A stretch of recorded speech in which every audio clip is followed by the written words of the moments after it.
It's just different.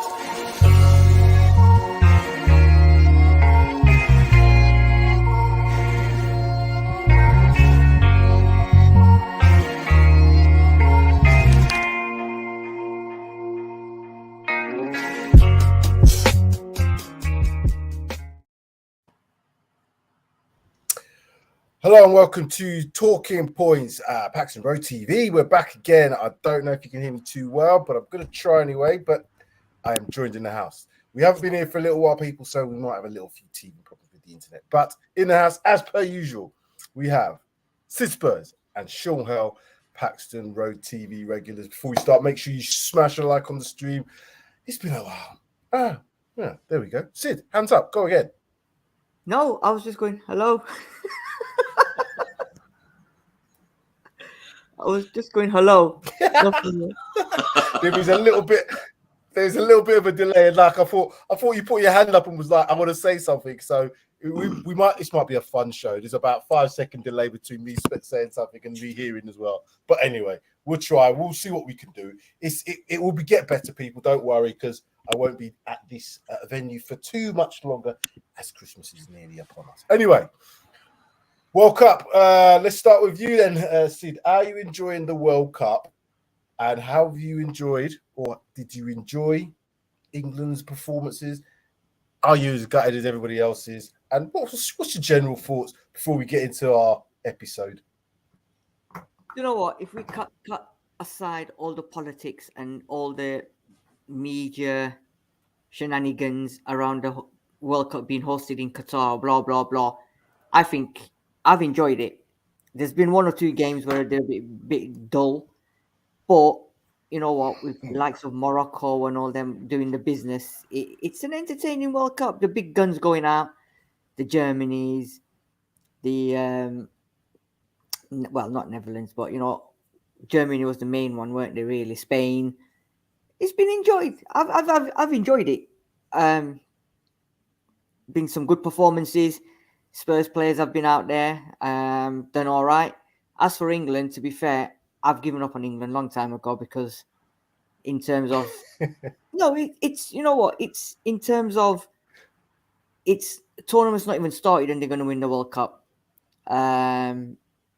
You just got your squad. You go out there, you got to do what you got to do.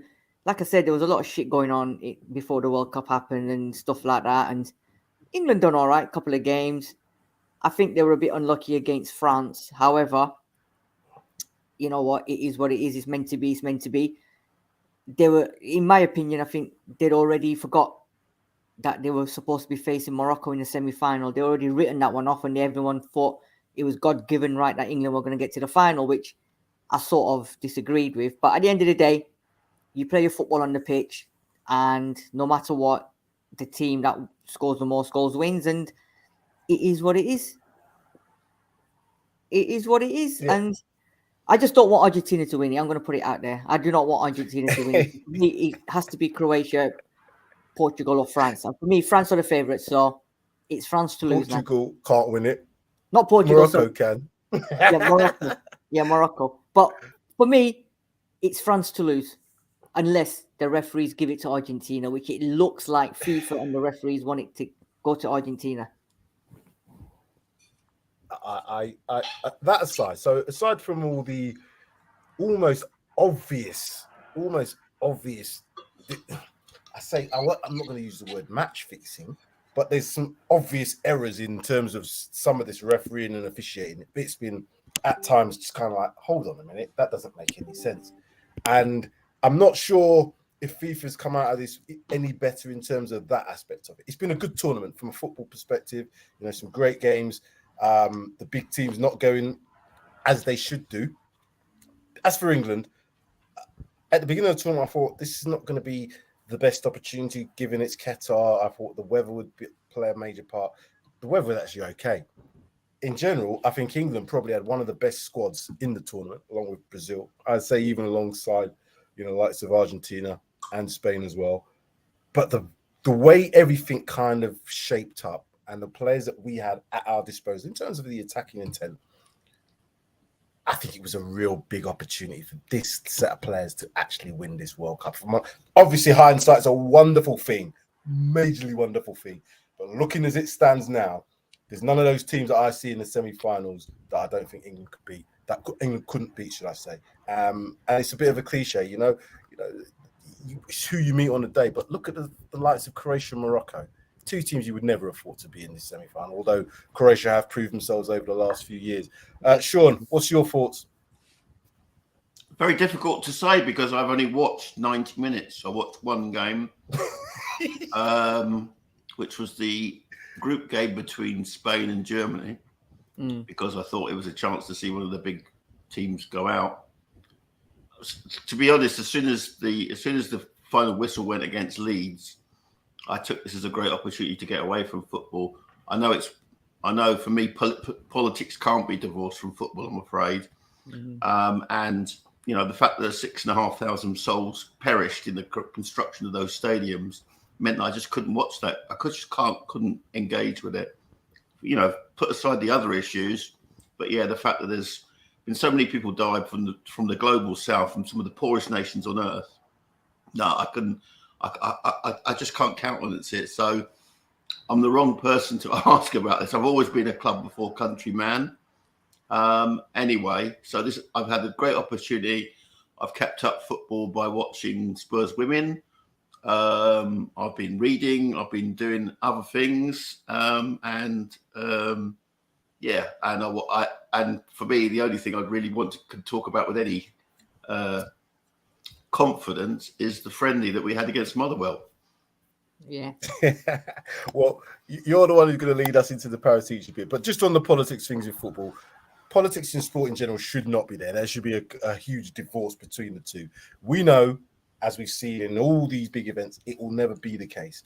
It started with Germany with the hand over the mouth thing, and I thought from that point onwards, it's not going to get any better. And it's just, this whole agenda with Qatar is justified, but it was given to them wrongly. But they have to be fair to them. To be fair, from what I've seen, have put on a bit of a show. That aside from the politics, that's what football should be about anyway. They should be putting on a show. It should be an enjoyable event. We should see matches that are just like, wow, great war. Brazil, fantastic. And then 1 minute and next minute they're at that. It's like, those are the sort of things which makes World Cups. But yeah, we can't get away from the human rights. We can't get away from all that. But as I said to you, it's getting more and more difficult to divorce sports and politics, and they're almost intertwined now. So I think it's something we have to almost live with, and it's your personal choice whether you want to watch it or not. And I guess that's what people have done.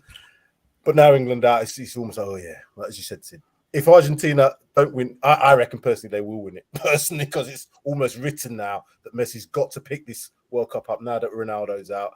I don't think they want anybody else other than him to pick this trophy up. So let's see what happens with that. But let's move on because we could do this for a little bit long. Sean, this was an idea of yours to talk about. I'll be honest with you, I haven't really looked into it. I didn't want to look into it because I didn't want to bloody, depress myself with the thoughts of what could happen if this was true and what was the results that we could start seeing in January. But tell the viewers what is going on with Paratici, Juventus, Spurs, Conte, batch fixing, whatever it is, because I'm sure there's probably a lot of people that don't actually know what's happening. Yeah, well, to recap, it was broken. I can't remember who broke the story, but the whole board of Juventus resigned en masse. They, Juventus obviously are like the Manchester United of Italy, so it's obviously a big story.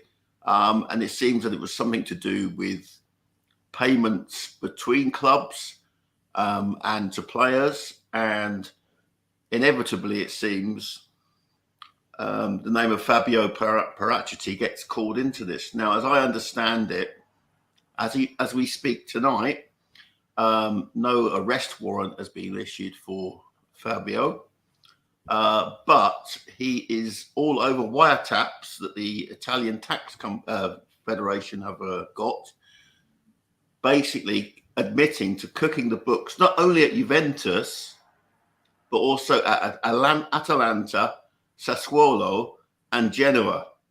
Now, these other three clubs are considered like feeder clubs for Juventus. They're players that get sent. They send players to them. So Kulusevski was on loan to Atalanta. His name has come up in the paperwork, the little bit of paperwork I have seen. So as far as I know, I mean, for me, it was a massive bombshell because the timing of it couldn't be worse. We're about to go into a very important transfer window. Our sporting director, is linked to Juventus, whether we like it or not. And his name's been mentioned in dispatches.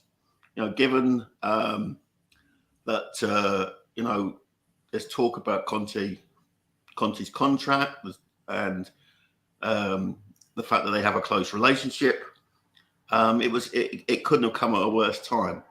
As I understand it, there is no arrest warrant. So for that, we should be grateful.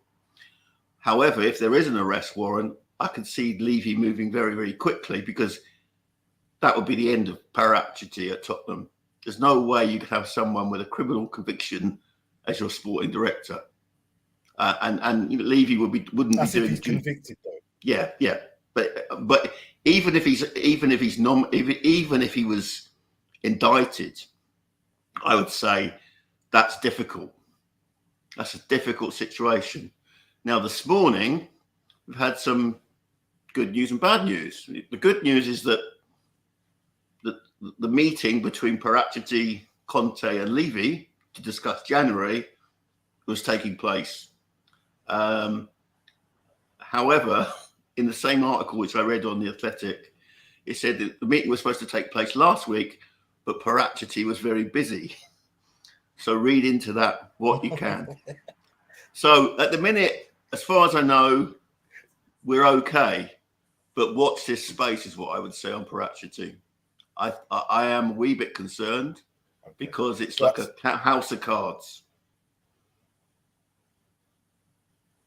Yeah, I've got a little bit of a delay, so apologies if I kind of interrupted the issue and I'm trying to wait, but then it's not quite doing the timing. See, I want to get your perspective on it.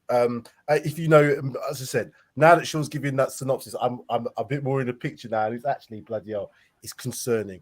The reason I say it's concerning, if you just add up all the little things now that are beginning to bubble up, we've got this situation now with Paratici. We've got an ongoing situation with our manager who hasn't signed yet, and there's still, doubts. I know a lot of people say, no, he's signing, he's just taking his time. But there's still that outstanding. Obviously, we've seen what happened with Harry Kane, and he can't blame anybody but himself for obviously a penalty. Now, I'm not saying that it's his fault because everybody misses that. But what I'm saying is he was in a situation. And biggest thing that we've had recently about Harry Kane is, he's never been in, he's not won this, so he needs to leave Spurs, blah, blah, blah. Now, he had an opportunity, not to say we would have won that game, but there was a big opportunity for England. And him being the captain, that would have made a massive difference to him personally, I think, had he won this World Cup. Obvious question, obvious statement, should I say. But the opposite now can be said of what's happened because of the situation, because of the circumstances of how we went out of the World Cup. Sid, this along with the goings on at Juventus, the goings on with Paratici, with Conte, with Kane now, the umming and ahhing about who's going to be staying, who's possibly. What can you see happening in the next few months for Spurs? What's the best outcome for all of this? And what's your thoughts on the whole thing anyway? I think it's like Sean's nailed it with everything he said. The concerning bit is, like Sean said, the contract talks with Conte going in now. With, they're sitting down trying to fresh out a contract. Conte's already told them, from what I've heard, that this is the players that I want. I've heard now that he wants at least two players, and Amrabat is one of the favourites he wants now because he's more and more interested in Amrabat. Depending on what Daniel Levy agrees to, and I've also heard that they've agreed to give Conte everything that he wants this window and the summer window. As long as he signs the extension, as long as he commits, they're going to give him what he wants. Now, how true that is, I don't know, but that's what I'm hearing. The problem arises now is with this Paratici investigation going on, and obviously, depending on what the Italian police or whoever's dealing with it are going to come up with, because the Juventus president, right, and then you've got, what's his name, the ex-player that used to play for him, Nedved, and all them lot. There's, like Sean said, it's been cooking for previous clubs. He's been cooking for ages. They've got wiretaps on him. My concern is now that the president of Juventus did not get on with Conte. Now, with him out of the question, that now opens the door for Conte to go back if he wants to go back. And if the rumours of what people are saying that he wants to go back, this one was the main obstacle. And now if he gets done and if he's left, that opens the door for Conte, if he wants, with open arms, to go back there. I'm hoping not. I'm hoping Daniel Levy sat there watching now that we've probably got one of the best managers in the world, and you've got to back him. You've got to give him everything what's going on. So it's going to be very, very important. This contract is the main thing for me. And then secondly, with the cloud under Paratici, is any club going to go anywhere near Tottenham and negotiations for players? And it's innocent until proven guilty. But Daniel Levy now got to sit there and think, do I now go into negotiations with clubs, with the other presidents, directors for players with Paratici, or do I do it on my own? Because they're going to be thinking, well, hold on a minute, Paratici's under investigation, blah, blah, blah. We don't want to be caught up in this. So are we then now going to lose out on players potentially in January that we want, that Conte wants, because of this situation with Paratici? So it's a very, very thin ice, and he's going to have to tread very carefully. I know, like I already said, innocent until proven guilty, but negotiations, we're now coming into a couple of weeks, 18, 19 days away from January transfer window, and we've got our targets. So what happens with that? And that's my main concern. And I think that's going to be Conte's main concern. And Daniel Levy is going to have to be very wary of this now. What I will say to that is, we know that clubs can do business without directors of football, whatever you want to call Paratici in terms of his role. So business can get done, and money talks. At the end of the day, if enough money's on the table, then it should be able to talk. I would also like to think that some of these discussions have probably taken place already, and it would be a case of, right, we're setting up blah, blah, blah, come January, are we in a position? So we're not starting from the beginning and starting from fresh and negotiating if you've got your targets. That changes if your target's going and you're talking about your second, third, and your fourth possibilities. That's a different matter if you haven't started negotiations. But I would hope that if they've got top targets, they may have already sounded them out. I don't know the full details. I don't think any of us here knows the full details of what's actually happened.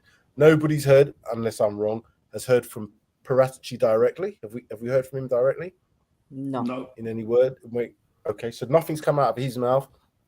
Probably a good thing. Maybe his lawyers have advised. But my thing is now, there's so many unanswered things that it's quite easy for this to kind of drag on. You know, we're talking about this Paratici come January. Conte hasn't signed, he's still in the back. And this then, all right, now we've got to get Conte. And then it's like a few months later, oh shit, now Harry Kane. Do you know what I mean? All these little things have got to be dealt with in a way, because by the time we get to the summer, we could have a whole big lot of poo to sort out. A, no manager, potentially. B, we've got Harry Kane deciding, right, my future's no longer at Spurs. There's a lot of, domino effects that could happen.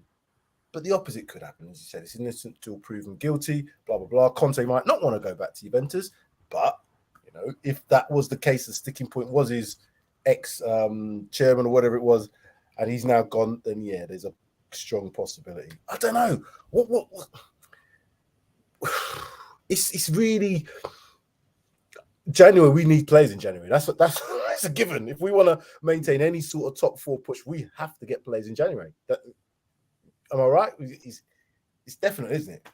Yeah, I mean, I'm 99% sure, right, that Conte's signing that deal. I'm 99% sure, because he's worked his bollocks off to get Spurs where they are at the moment from when he's come in. I don't think he'll want to go to another club and start all over again.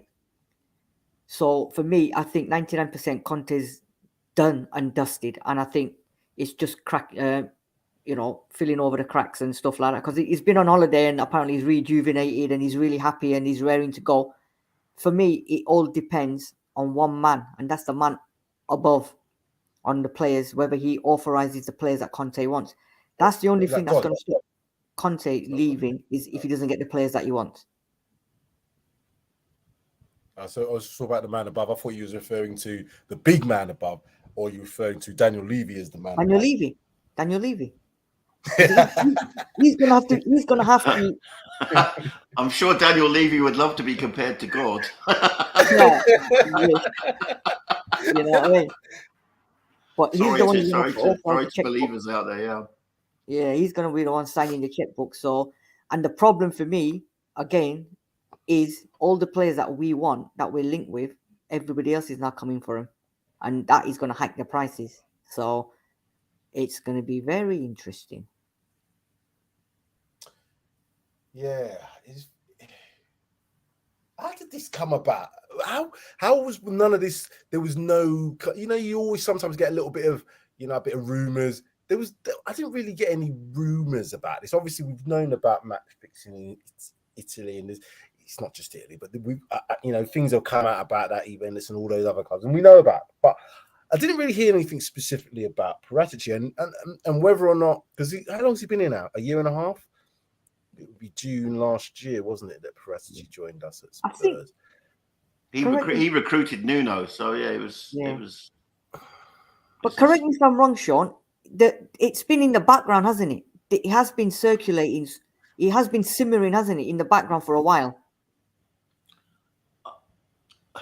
To be honest, I mean, you never know with Juve. They've. It's clear they are one of the big movers behind. If we want to go back to some real controversy, the European Super League, them and Real Madrid, and that's because those clubs are financially in dodgy places. So are Barcelona, and it's Agnelli was definitely Agnelli's the owner of, or the ex-owner of Juventus. I mean, it's been a family heirloom, if you like, for years. I mean, they're obviously linked to Fiat, which is the biggest employer in Turin, and they've run Juve like a sort of family business. So it's gonna. I mean, I wasn't aware. I mean, it was a surprise that they were forced to resign. So it obviously became clear that the Italian tax authorities have been looking into extra payments, which have boosted the values of players. And, given that we have recruited 3 players from Italy who have links with the 4 clubs involved, it was a wee bit concerning. As I understand it, those deals will go ahead. There's not a problem with the deals. What the problem is that how much is Paratici been involved in it, and do the tax authorities come for it? But timing is everything. I know, as you say. Sure, just on that. Sorry, I had to wait for you because of the delay. Sorry about that. Is it a case that he's financially benefited from this personally, or is it the club? Is this aimed at Paratici from a personal perspective of him gaining money, or is it because of his dealings with Juventus? It's the club that have benefited. It's not him personally, but what they've done is they've cooked the books to put it, to inflate the values of players compared to the payments that were exchanged between these clubs. And the trouble is that Paratici has been recorded on tape by the tax authorities boasting about that, and that's the issue. That is the big issue. It's been going on since November. November. They've been under investigation since November 2021. So. Oh, right. Okay. So it's something that has been wrong. But surely, and I'll make a brief comparison. It's probably not the best comparison, in a similar way with Yves Bissouma had his potential court case hanging over him in terms of being charged with not going to court. But they didn't get charged in the end for it. So again, this is a similar, I guess, if you look at it from that perspective. No charges have been brought as yet. Mm-hmm. The club maybe the club did know some details. Maybe Paratici had, deep conversations with both Conte and Daniel. I don't know. These are the things which will obviously transpire, that we'll kind of guess if there is sort of knee-jerk decisions. But the fact that, again, I've not seen anything directly. There's no quotes from the club. There's nothing come out on TottenhamHotspur.com. No official words that I've seen. It is a case of, well, is this going to be a blow-over job? And then people were saying something about, comparing it to Man City situation. I don't know how true that would be, but is there anything in that as well, that if Man City got away with it, if that's the right phrase, why are we now in this? I know it's us because of Juventus, but we're in this situation now. I'm just reading, and it's just saying basically here that documents relating to transfers, invoices, and financial statements were confiscated by the Italian authorities.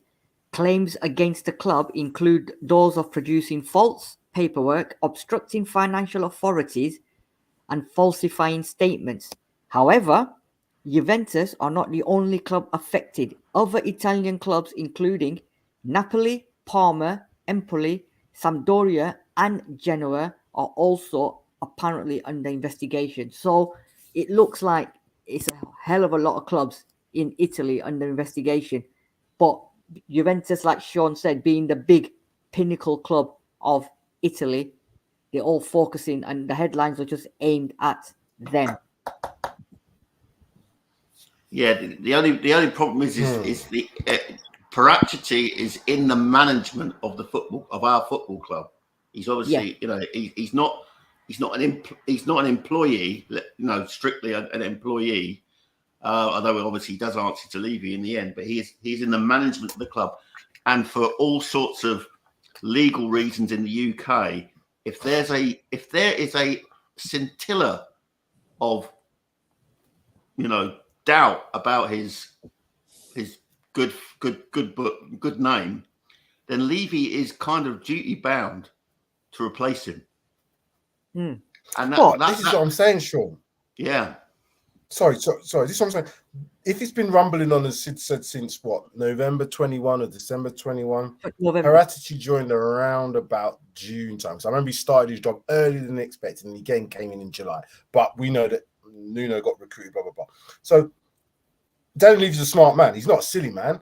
If he'd have got some sort of rumbling without knowledge that this is going to work out to his favour. Paratici joined in 2020. Sure he would have done? Oh, shit, yeah, of course. He joined in 2020. He's been here a lot longer. So I keep forgetting. You know what? Time's gone. I'm getting older. You know what I mean? But you're right. So yeah, we've had difference. nearly a season of Conte, and we've also had 6 months or so of Nuno. So it's hasn't time flown. Jesus Christ. Yeah. So it's not. I thought it was last year. To me, thinking it was last year. Yeah, no. So it's a concern for me. Yeah, I mean, and it's it does throw a spanner in the works at the moment. All I can hope is that using the Man City thing, basically they got such powerful lawyers, they threatened UEFA to take them through the courts, and that's how they managed to get off from their financial fair play commitments, because UEFA decided it would cost them too much, and maybe that's what we're going to have to do. I mean, you have to remember, Levy managed to get a lawyer to get Harry Redknapp off his tax charge when he was like banged to rights. Yeah, I mean, do you remember the details that came out of that court case? And then what was Harry Redknapp's response to getting off and not facing a jail, which he could have been jailed if you think about what happened to Boris Becker. He started fluttering his eyelashes at the FA for the England job, which he didn't get. So I wouldn't put anything past what could happen. Dino Dinosaurs, that's a really good thing to hear, but we'll see, because is Ludovico Morelli close to the Agnellis? Independence and the Italian judiciary don't go together. I think, Sean, they're going to get away with it, mate. I think they're going to get away with it. Well, we'll see. Yeah, of course. Time will tell. But like you said, I think it all, it's going to have a knock-on effect. Yeah, sorry. And again, this will kind of wrap up soon, I think. I was just going to say, just in terms of some of the things here that Dino's saying, he's got some, obviously done some investigation and stuff, but there are, it looks as if there's some mitigating circumstances which really good lawyers and really good accountants could probably portray this and make it better. But if we go back to this comment here, if the judge, as I said, I'm only taking it what you said here, Dino has read, then it's looking like, we're not going to get the punishment potentially that maybe we're fearing the worst of. It could be a slap on the wrist. It could be anything. It could not be anything at all. I don't know. But the fact is that we're approaching January. That's my concern. We're approaching January. It's in a all month about where the timing. we need to get players. Yeah, it's the timing which is killing us. These sort of things happen. It's not a unique situation. There's been plenty of directors of football, plenty of people involved in football under investigation for various things, very similar. But the timing of this for us, and certainly can we look at it from a Tottenham perspective, is absolutely terrible. The thing is, so I don't know. Go on. I was going to say, but the thing is, if he's, like you said, at the moment is innocent, right? So if January transfer window comes, I'm sure Daniel Levy can negotiate without Paratici. Paratici doesn't need to be there for the players for him to negotiate. Conte can tell Paratici and Daniel Levy, this is the players that I want, and all he's got to do and go and say, all right, that's fine. And then I'm sure he can negotiate the prices, because if Fiorentina want 50 million for Amrabat, Daniel Levy's going to give him 50 pence, right? So, you know what I mean? That's what it's going to be. He's the one who's going to be negotiating. So he can sort of say to Paratici, just take a side step. Let me deal with the January window. Whether he does that Can or I not. ask then? Does anybody know where Paratici actually is? Is he in Italy? Is he in the UK? Or is he's in the UK. In hiding now, as some people are suggesting? No, he's in the UK, right? Okay. All three of them are in London. So Paratici, Levy, and Conte. Okay.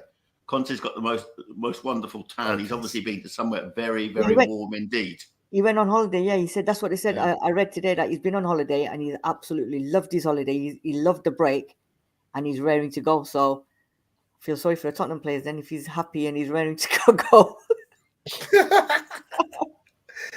He may be happy and raring to go, but there's a few players that are at World Cups who may be not as raring to go as he may be wanting them. What I do hope is that obviously the players that have stayed behind, they've had a good opportunity to rest. They've had a good opportunity to focus, look and see what players are doing in the World Cup, and hopefully get themselves into a situation where they're pushing for some of these players. Because one thing I did actually appreciate about this World Cup is that some of our players have done really well.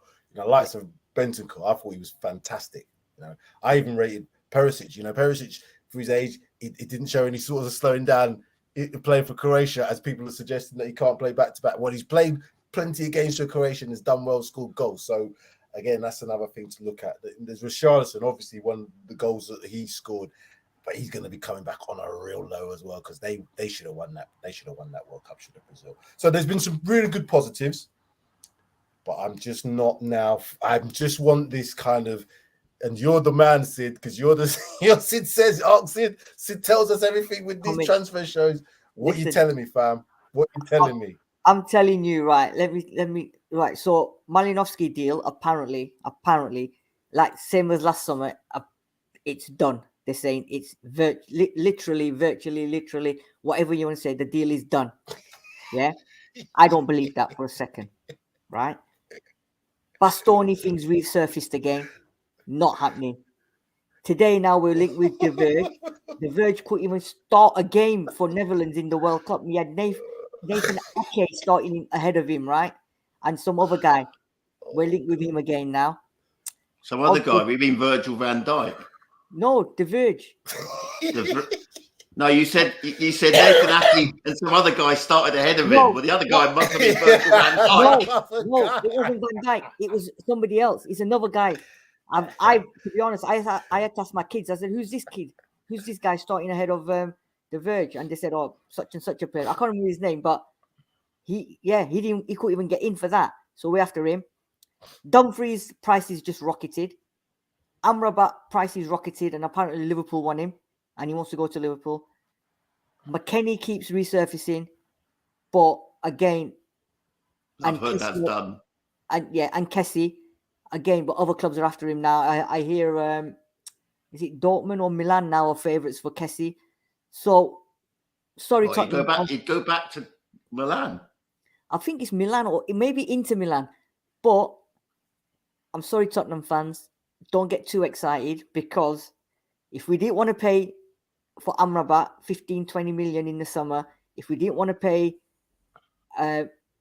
McKennie's fees and Kessie's fees in the summer, now they've doubled, especially Amrabat is now 40-50 million, and they've said 40 million, I think. We're not even going to talk unless you come with anything above 40-50 million. Daniel Levy's not paying all that kind of money. So just buckle yourselves in, tighten the seatbelt really tight. Don't get your hopes up too high, because I know there's a lot of people so excited. Levy is going to have to spend some money. He has gone to, but he's only because he's very happy with Conte. Yeah. If he wants to keep Conte, he's going to have to spend money. You know, as I've advised people elsewhere, unless it's on TottenhamHotspur.com, the players holding the shirt up don't even bother. Sorry to rain on your parade. It's on 6 days. Yeah. But that Poro guy from Sporting Lisbon, the right wing back stroke, whatever, apparently it's nailed on. Now I'm hearing today, they're saying he's not physical enough as the type of Conte player. I'm like, but Conte was looking at him, and now you're telling us he's not physically the type of player Conte you have to remember, Spurs now have a data center, which they never had before. Yeah. And if you feed in the data for Poro, yes, he's great in the final third. Yeah. But at the back, you'd rather have Emerson Royale. This is a problem. So, Mr. Did they not have the data center before we signed Emerson? Then no, we never had. No. This is one of the things. This is one of the things Paratici has brought to the club. Yeah. There's now more data involved in our acquisitions of players. Well, apparently the computer with Emerson Royal, when they were putting all the stats through the computer, from what I believe, the computer they were using an abacus. No, from what I believe, they didn't have a computer. When they're putting everything in, it kept saying computer says no. Computer says no. Computer says no. That's what I was going to say. The computer said no, fam. The computer said, "What are you doing?" The computer said, "What are you doing? Stop what you're doing now. Come on, you behave yourself." That's what the computer actually said. But no one listened to the computer. I know. They unplugged it. But the computer didn't exist. Yeah, Mr. Jews, don't worry. Hopefully we will have some good news. Don't worry. It's just facts and reality. Sometimes we have to stick to facts and realities, because what's pissing me off, it's like everybody, all them lot on social media, the ones that copy and paste everybody else's stories, they've gone back to the summer, and every single player we were linked with in summer, all of a sudden we're being linked with them in January. And I'm like, guys, come on, stop copying and pasting. Come up with some original ideas. You know what I mean? Well, guys, I'm going to ask you, and I'll ask Sean first. Is this going to be a Merry Christmas and a Happy New Year for Spurs? Or are we likely to have to, are we going to have to be asking Santa for some, I don't know what we're going to have to ask Santa for Christmas. a new footballing director? Do we have to ask Centre for that? I don't know. You tell me. What's your thoughts? Where are we going? Happy Christmas, Merry Christmas, Happy New Year, or I don't know. I was not going to swear. Sorry. I'm broadly optimistic. I'm broadly optimistic for the second half of the season. I'm sure that there will be new auditions. Yeah, we can hear you giggling there, Sam. But yeah, it's that one. That's quality. Is that Scott Sinclair or Travis Sinclair? It's probably more like a C5. I had one of them. They were so rubbish. Sorry, Sean. They were rubbish. That's it. I'm done. Anyway, I'm broadly optimistic for the second half of the season. I mean, are we going to discuss Motherwell game? We can do. I didn't see it, so you'll have to tell me. I didn't have a. Yeah, we had quite a scratch team. Both Doherty and Kulusevski looked very good. Unlike the rest of social media, I wasn't particularly convinced by Jed Spence, but no, everyone else said he was good. It was a bit erratic, wasn't he? I thought so, but I mean, no, everyone was raving about him. So I like to see Harvey White get a run out in a false 9, which he did very well. We got to see some of the academy kids who have been slated, but they look okay as well. I think we've got a problem in that the academy kids are not going to get a progress into the first team, and we're going to have to do something, copy something out of the Chelsea book, and send our players on loan. No, but Sean, did you see what the statement Conte put out today? Conte put out a statement? Well, I don't know if it's a statement or not, but he said he wants the academy players or whoever's in charge of the academy now to bring in and top quality academy players, which he can bring straight into the team. He said, I want players that can come straight into my team. Yeah.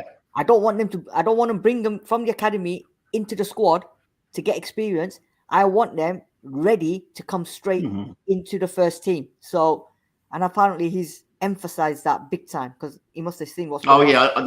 No, you're right. I did see that quote. Yeah, he now says he's basically saying, I'm not a Pochettino. Yeah, I'm not going to develop players to go into the first team. And increasingly, even Pochettino's not that person anymore. I mean, if you think about his comments on youth team players, Pochettino's comments, he said they used to have to be a 7, and I would use them. But as it went on, he relied less and less on the academy, and he said, you need to be an 8 or a 9 to get in the first team. And I think that's right. Of course, it's right. Because it is right. But he now kind of says the academy, you develop the players and make it hard for me not to pick them. Yeah. Which I think is a good thing. I think that's a good thing. It's not Conte's job to develop players. It's him to pick the squad to win trophies and win now. And that's what he's always said. That he's always been about that. And that it's going to be a culture change for Tottenham Hotspur. But I'd rather leave it in the hands of Conte, given his track record, than Joe Public posting on their Twitter feed for likes. I agree, Sam. I look at our academy and think to ourselves, who's come out of it? Harry Kane apart. Well, I'll say Harry Kane. If we look at your favourite player, then Harry Winks. Let's use him as that example. We've not really. I can't think who else has really pushed out of that academy. Oliver Skip. Not going back. We have. Okay, yeah. He's in the first team. He's in the first team squad, and he's here on merit. But he's been developed well. Is that enough? Let's hope he gets that development. Because I don't think it's enough. I personally, if Oliver Skip, he should be in that team now. And I know he's got competition for places because obviously Bentancur and we've got Højbjerg there and we've got Basuma and there's a. He's also had a 9-month injury, Sam. He has. I'm going to give that, but that's all part of football. This is what I'm trying to say. So yeah, but again, we 9 can months look is a at that. big chunk out of his life, let alone his football career. He's only 21, but isn't he? football is bloody cutthroat. It's cutthroat. It doesn't say, oh well, you know what? In your 9 months, you've had your 9 months. We're going to bring. It don't do that to you. It's like you've got to be on it. Now that's unfortunate for him, but I'm still saying as part of the academy stuff, we ain't done a Foden. We ain't got that sort of player out of it. Now I know Man City, obviously you've got thrown money at it, but the amount of yes, we have. Are you saying that Kane is not a Foden? Well, yeah, but I'm talking about recently. Gary Kane's 29. Well, yeah. Foden's 20. Do you know what I mean? That's what I'm saying. Harry Kane's 29, 30. Foden's 20. That's why I'm saying our academy that's a massive gap between Harry Kane and the next person. Because where is the next person that we've produced? I don't see that at this moment in time. That's what I'm saying. I think we have produced players. They're just not playing for Spurs anymore. Mm-hmm. Yeah, you're right. But this is what I'm saying. So we've got to do better in that business sense. If we are going to use an academy, make a model from it. Right. This is the model. You know, we've seen the likes of Dortmund, how they've made a model for players that they've brought into their squad that they can develop and then sell them. There's clubs that have done that. Look at the same sort of model for your academy. Bring in real massive, talented players that, you know, that you've got to tick all the boxes. You've got to look at the mentality side. You've got to look at all the boxes as much as possible. But if they don't make it in that set up at Spurs because the players are too good, and it's questionable whether some of the players are too good for them above to get into, make a what's the deal? They're going to go on loan to be sold, or they're going to go on loan to maybe come back.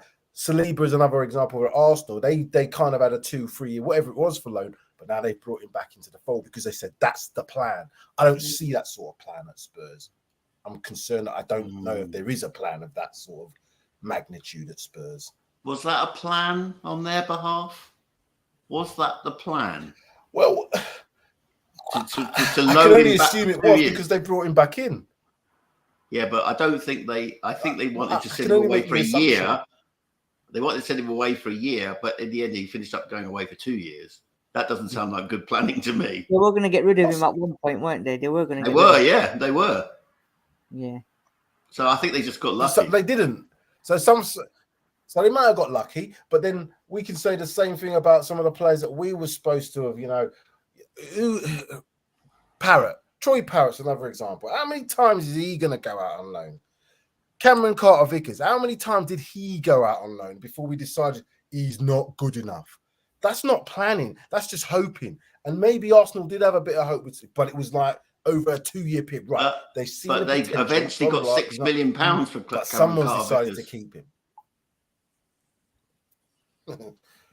We could have got a lot more from him, I think, beforehand if we'd have probably made some more of it. But I don't think so. I think we keep on to players for a bit too long. I'm not talking about last. Yeah, probably the best size last. But there was a point before when Cameron Carter-Vickers had a bit more of a price tag to him. He was definitely worth more than £6 million. But we never sold him. We never got rid of these players. And the same thing, I'm looking at the likes of, you know, Harry Winks and players like that. We had more potential to get more money for them, but we've kept them and we haven't utilised them. Is that due to the change of management we've had? Is that due to not having the structure? There's a lot of these things that probably are the case for Spurs.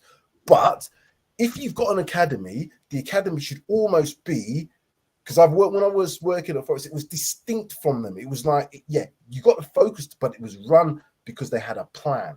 This is what the academy is going to do, regardless of what the first team do. You know, this Arsene Wenger sort of like model, that's gone.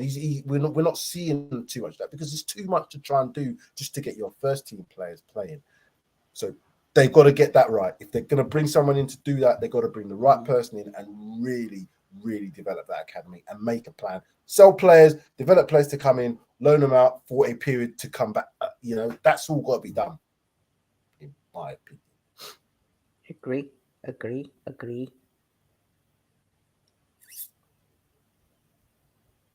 Anyway, so 4-0 against Motherwell. Clean sheet. Yeah, it wasn't. It was Brentford, isn't it? I mean, it was Motherwell. Let's see. I think they got Nice. Is it next week? 21st. 21st. Oh, okay. So it's 9 days away. Yeah. I think they're all. I think Kane doesn't come back till That's a couple of days after World Cup, isn't it? Yeah, so they're all coming back slowly, treading along. At least Sonny's going to be a year younger, isn't he?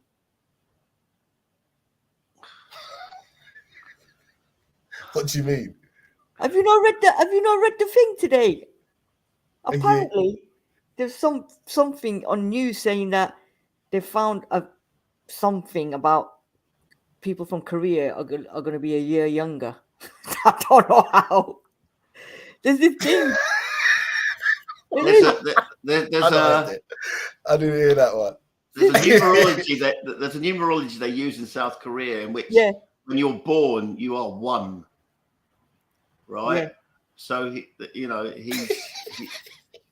I mean, to be honest, I started to look at it saying, I missed Christmas and it's April the 1st already. I know. I don't know. I mean, I can't really get buy into that seriously, but I would imagine Sonny will be back soon.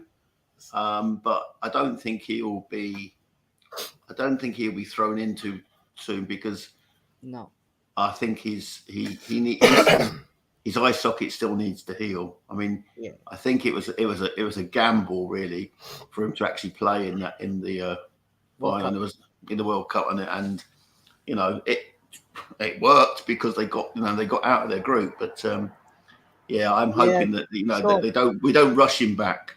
It worked, but I'm not gonna lie to you, he wasn't influential at all. I watched the games, and for me, what you just said summed it up. He looked like somebody who wasn't 100%. He was sort of scared of doing certain things. There was one instance where he... You mean he looked like he's been playing for Spurs? Yeah, literally. Yeah. There was one instance when he got the ball, and in Tottenham last season, he would have just run through all of them. But he just hesitated, he slowed down, and he kept looking around to pass the ball. I think he was just there for the fact that it was the World Cup. I don't think mentally and physically, I don't think he was right for it. And I've got concerns about Son. I've seriously got concerns, which probably do a Sid Says on it, but I've got concerns. Oh, so with Son, I think he almost had a similar type of desperation to get to the World Cup as Gareth Bale, in my opinion. Yes. It was like the country rides on his shoulders. If he's not there, South Korea may as well not be there. That's how much it is. And that's the same for Gareth Bale almost. I know it's a bit extreme, but that's what it feels like. Those sort of players, because of the nature of who they are within their countries, there's so much emphasis based on them just even being there. We saw what they had to do to get him to that world. The same what Gareth Bale didn't look anything close to. He had a few moments, but he's certainly not the player that you can rely on to drag Wales through. It was just the euphoric nature. Now, Son's a different matter. Son could do that, but he wasn't fit. He wasn't going to be able to do that for Korea, but they needed to have him there. Ultimately, that player should not have gone to the World Cup and should be here recuperating, recovering for us. But that was never, ever going to be the case, as would be for someone like Gareth Bale. But yeah, the good thing is he's now been eclipsed by his teammate. I think there's more.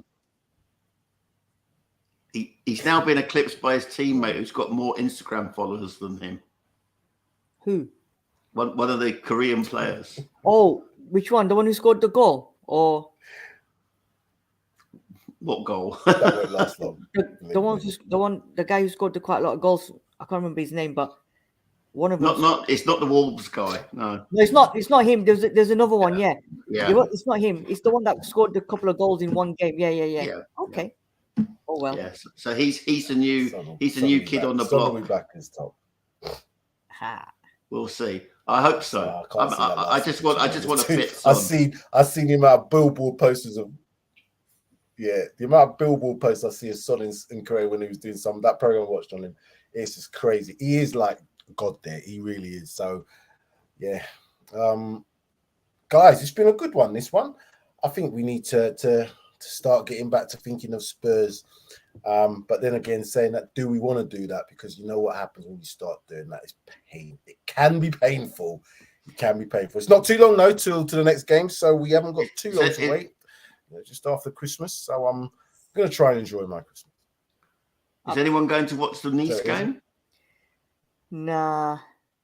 I've got nieces coming over, but not going to the game. which game was that? Sorry.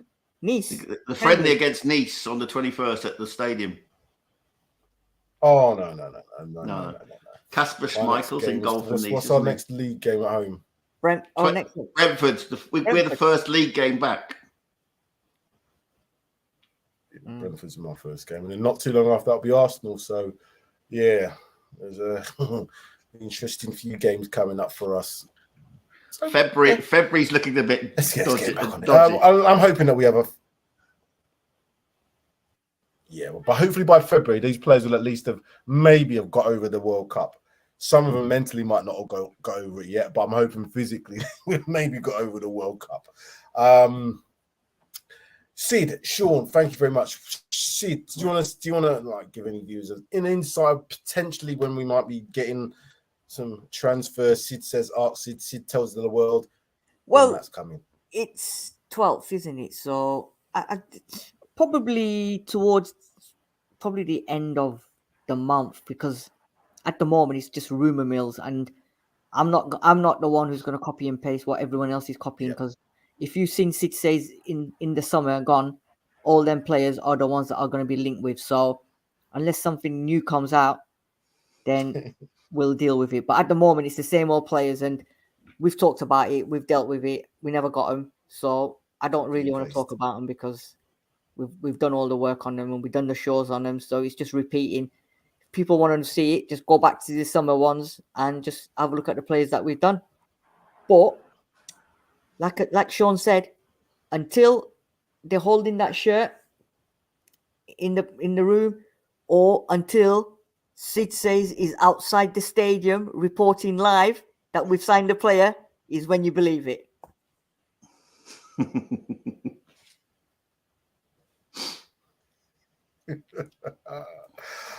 Right, my streams is you guys are beginning to freeze now. So Sean, just have you got any more you want to tell us about? Anything coming up, games? What the friendly? So Nice is coming up, and then is there any more after that? Any more? No. Then it's Brentford away on Boxing Day, which is the first league game, the return, because it's the 12:30 kickoff. 12:30 kickoff.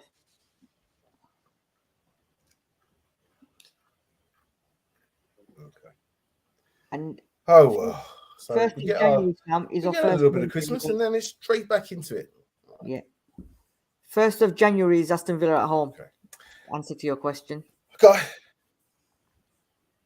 Yeah. And the FA Cup, when does that kick off for us? I think, is it 5th, Sean, or 7th of Jan, the FA Cup? I think it's the 7th of January. 7th. But we've got Villa on the 1st. Yeah. Okay. Yeah. Okay. So the game's going to come thick and fast again. Okay, right. Guys, those who are listening and those watching, thank you very much for watching PRTv TV and Talking Points episode number 82.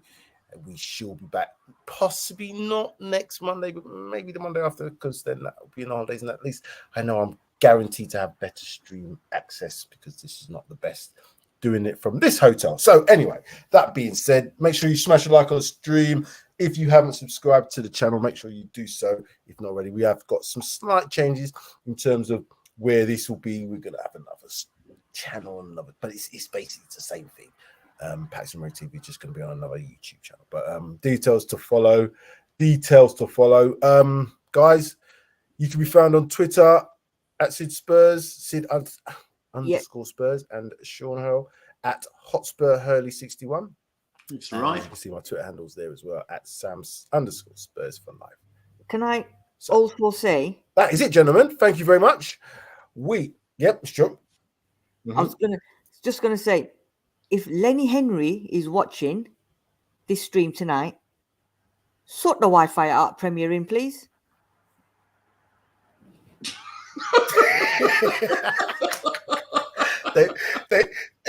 they made the beds comfy, but the Wi-Fi shite. Put it that way. The beds are really good, really nice. Thank you, my friend. Wi-Fi shocking. Lenny, if you're watching, Have a word. Have a word. Okay, I think that'll do it for now. Guys, thank you very much. It's been a pleasure as always. It might get a little bit messy towards the end because I'm a bit delayed. And like I said, I'm going to try to end the broadcast with our outro, but I don't even know if it's working properly. So bear with us. But anyway, enough talking now. It's been enough of us. Well, it's been good to have this a little bit off our chest, but we'll be back with more. Thank you very much for watching, and we are out. Hopefully. Not yet. It's just different.